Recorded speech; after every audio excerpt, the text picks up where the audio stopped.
I was just gonna say, interestingly, on that same video that I showed, they interviewed also a man who was in prison, and he was a black man. I mean, he was, very big, very bulky, tattoos everywhere, and very masculine looking. And he was in prison for murder and all of this. And they talked to him and interview him, and this man just starts to sob.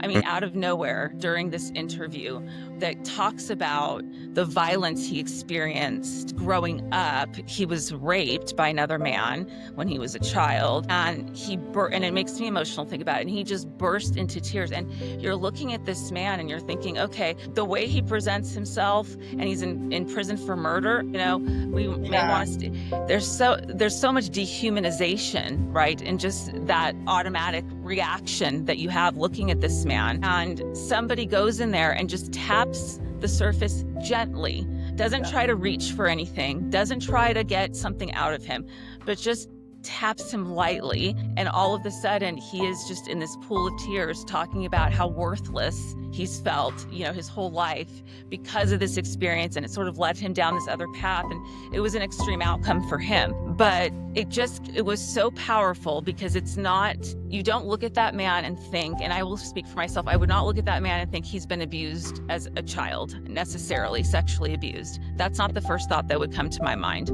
I would say he's had a rough childhood. He probably, had experienced some violence, but I would have never said that he was, the victim of male sexual abuse, which was chronic for him for many years with a family member. I would have never said that in a million years. We just don't think about men in that way. We don't think about them being vulnerable in that way to anybody, whether it's a woman that rapes a man or another man who rapes a man. I don't think we think about that. And this vulnerability really was an amazing kind of moment of humanity to see in this person.